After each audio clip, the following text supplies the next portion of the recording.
Hi everyone, welcome to December and a new hymn of the month.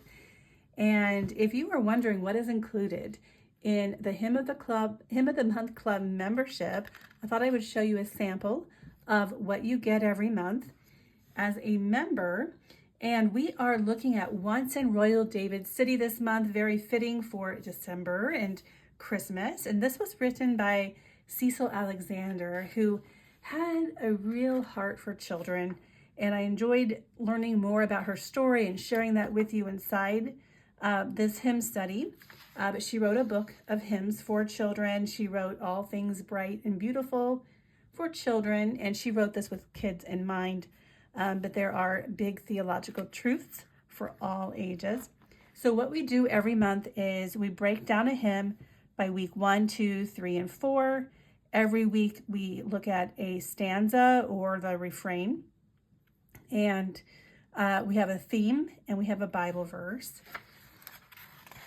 And then, by the way, we have a members only newsletter. So you will also get, every week you'll get a newsletter with another printable or resource, activity sheet, coloring page, or something to go along with that stanza and the teachable moments that we talk about.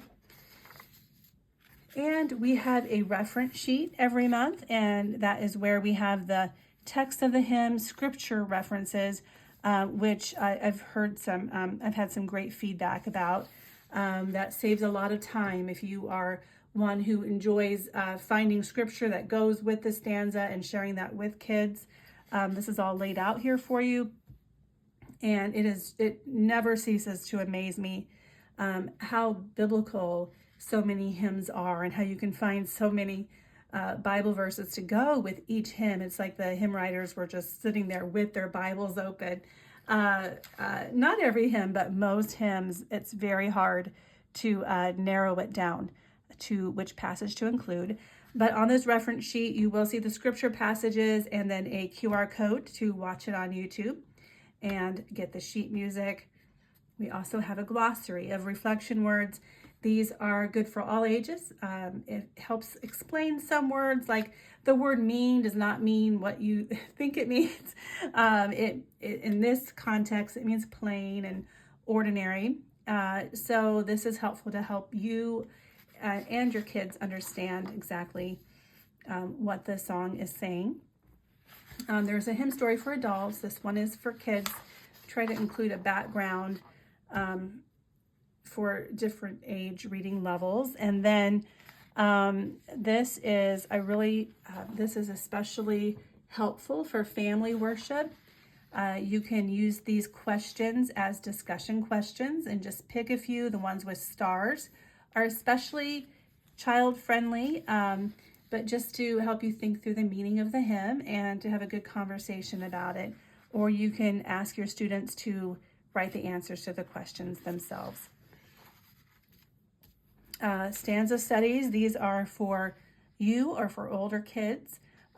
This particular one, it says circle the names in the stanza, so that would be David, Mary, Jesus Christ. This is to help you slow down and look at the words and observe, and then you get to paraphrase the stanza in your own words just to make sure that you understand what it means and that it is coming from your heart there.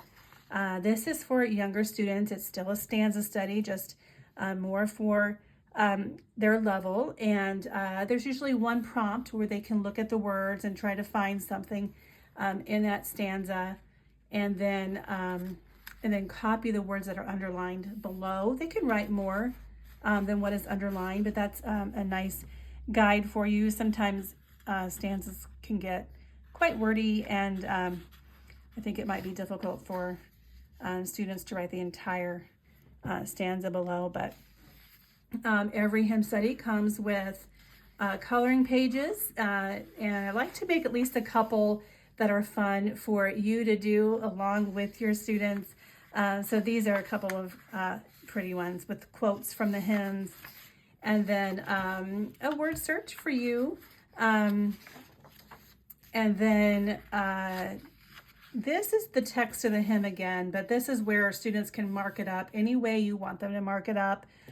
We do encourage them in the directions to circle parts they don't understand or that are especially meaningful to them, and they can ask you what that means, and you can have a teachable moment around that.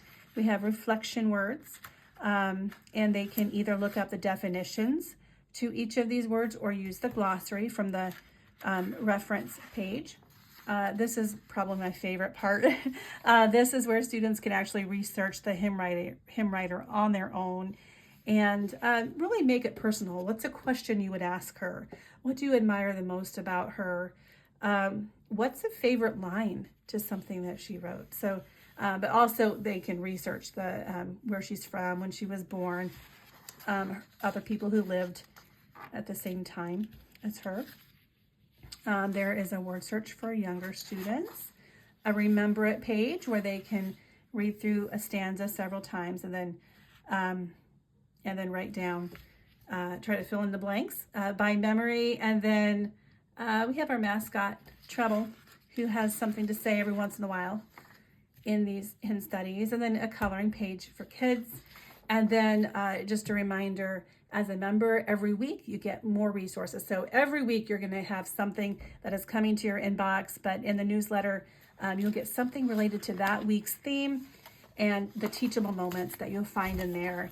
And I do hope you'll consider joining us. This membership is growing, and it's fun to hear how members are using these in classrooms and in their homes, in homeschool or in family worship. If you have any questions, I'm always here to help answer. And thanks for watching.